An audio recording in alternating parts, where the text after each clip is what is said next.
Hey, and welcome back to another minimalism and decluttering video. If you are interested in the process of decluttering your home, but you kind of feel stuck or you don't know where to begin, or maybe you just want to get some inspiration and motivation going, then stay tuned.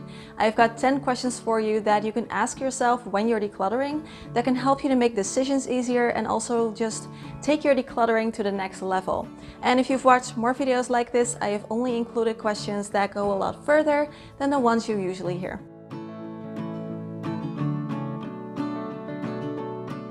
I often get questions about decluttering sentimental items or gift items or expensive items or collections, or just feeling badly or guilty about letting something go, and that is all very understandable. So I'd like this video to help out on those more challenging areas as well. These 10 questions have been the best ones for me personally with all the decluttering that I have done, and they have helped me to be much more decisive and also trust my own decisions more.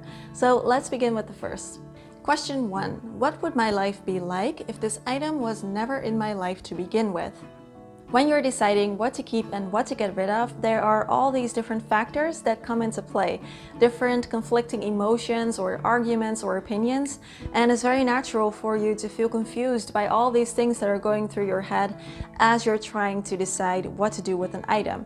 And this question is really great because it takes you back to a place of never having owned this item in the first place.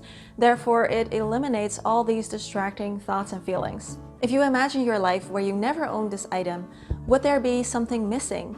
Would you feel you needed something like this item for one reason or another? Would you miss it? If so, then apparently there is a use for this item in your life.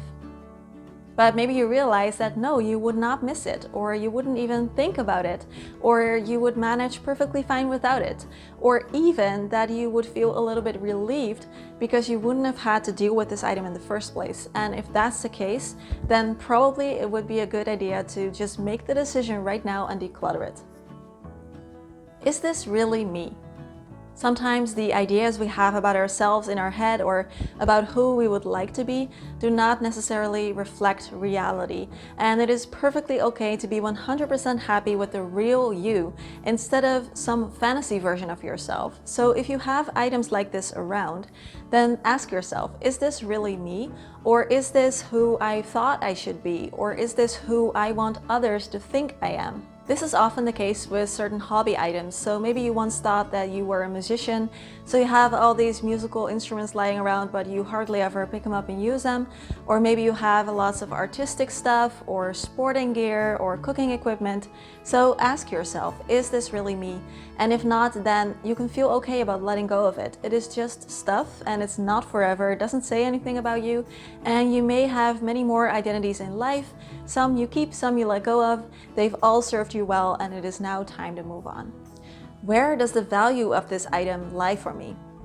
This question is great to use when you are stuck with decluttering sentimental items because it helps you to move past any negative feelings or guilt feelings about letting go of it. Sometimes we keep an item around and it can be sentimental for positive reasons, like reliving a happy memory or a keepsake from a loved one that's no longer with us. But that's not always the case. It could also be that you're holding on to a sentimental item for negative reasons, like just feeling guilty or like you wouldn't appreciate a certain person or a place or a memory by letting go of it.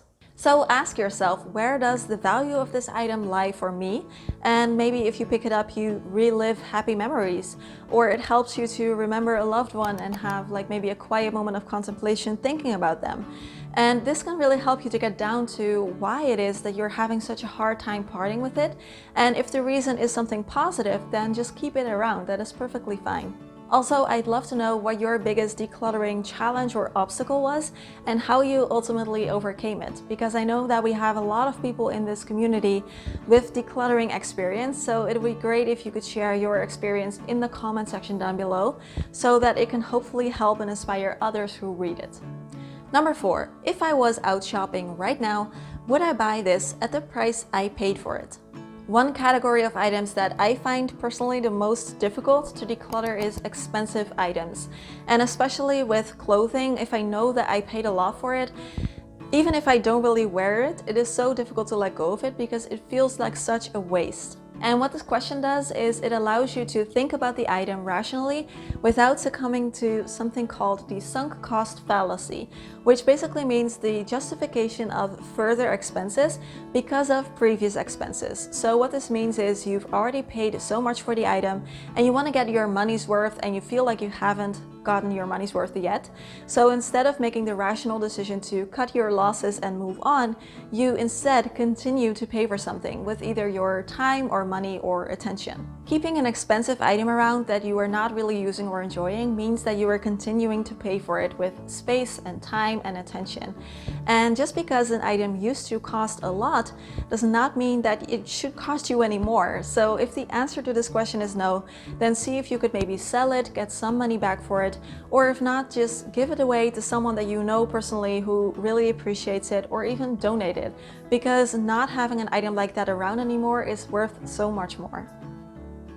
What is the worst possible thing that could happen if I let this item go? Often we might feel a little uneasy about letting something go because we worry that we might need this item again sometime in the future, or that we will regret giving it up. And this has to do with a feeling of control, because by having a lot of things around us, we feel safe because whatever happens in the future, we know that we will have the right item to deal with that situation. And by giving up those items, it feels like we are unprepared, when in reality, most things are replaceable and even figure-outable. So ask yourself, what is the worst thing that could happen, and is that something that you could perhaps overcome? Because even in the very small chance that you do end up regretting getting rid of something, there's often a solution available that is at least doable or even easily doable. So by asking yourself this question, you will notice that even the worst thing that could happen isn't so bad. If it is a sentimental item that you are letting go, then I do recommend taking a picture of it before you do, even if you don't feel like maybe it's necessary.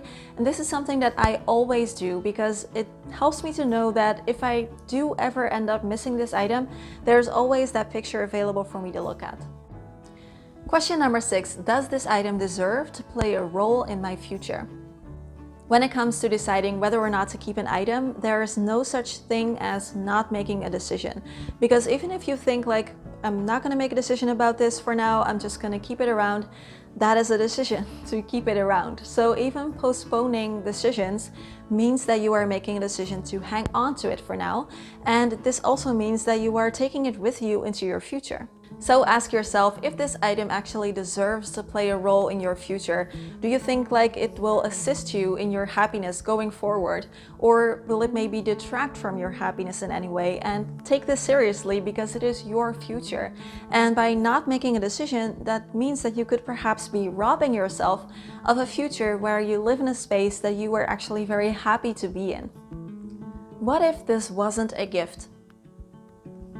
When decluttering gifts, the number one thing that freaks us out and that makes us worry is the question if that person is going to find out that we decluttered their gift, and maybe they're going to think that we didn't value it enough, or just feeling guilty about letting go of it simply because someone spent time and money picking it out for us. If you recognize this, then I recommend watching this video right here, where I really go into depth about how to deal with this, how to deal with people who keep giving you stuff, and also how to declutter gifts that you have received in the past. For now, just begin by asking yourself the question, what if this wasn't a gift? What if this was something that you bought for yourself a long time ago, and would you still want it around then? And if the answer is no, then at least you've got some clarity that the only reason you're keeping it around is because it is a gift item. And this may be the final push that you needed to finally let go of it. Don't throw it in the trash, that feels horrible, but see if you can give it a second life somewhere else. Question number 8. Is this item really happy like this? Does it like living here? This is probably a weird question because, of course, things don't have feelings, but for me, I know that it really helps me to think about it like this sometimes.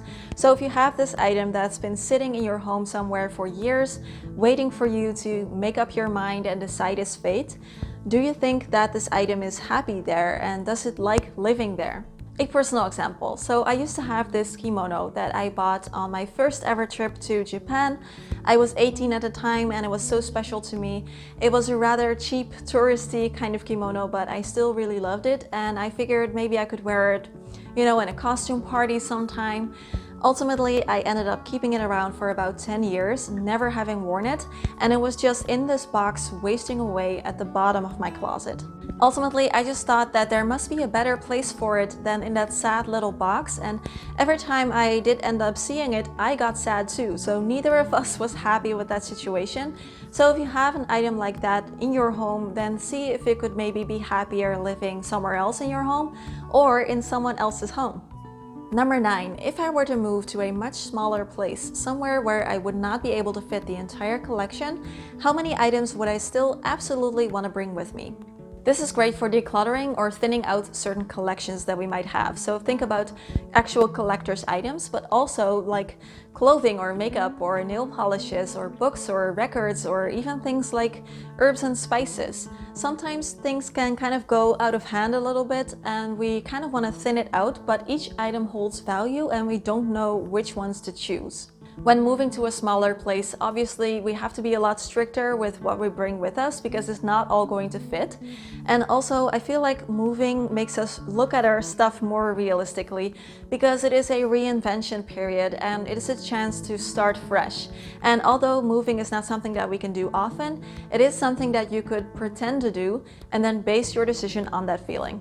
So just imagine that your new space is much tinier than the one you're currently living in, and then how many of your collection would you absolutely want to bring with you, and would you feel good about finding a new place for in your new home? And then simply just pick your favorites to match that amount and get rid of the rest. Question number 10. What if someone told me that I had to get rid of this and I didn't have a choice in the matter? Would I secretly feel relieved? Sometimes we can ask ourselves all these questions and we still don't know. And what I like to do in a situation like that is place the decision-making power outside of myself and see how I feel about the outcome. So if someone else is making me give up the item, that means that none of the blame or guilt would fall on me. And then ask yourself, would you miss the item in that case? Or would you secretly feel relieved that it's gone and that you didn't have to pull the trigger yourself? And if so, then pull the trigger, because there's no use to keeping an item around anymore if it doesn't add value for you. And something else I like to do sometimes is a coin toss, because this helps me to see how I really feel about something, because I'll either be happy or disappointed with the outcome. This is very simple but surprisingly effective. Thanks for watching. I would really appreciate it if you could give this video a thumbs up because it helps with the algorithm. And of course, subscribe to the channel if you are not already. I make weekly videos just like this one. As always, questions, comments, conversations down below, and I'll see you next week, my friends. Bye bye!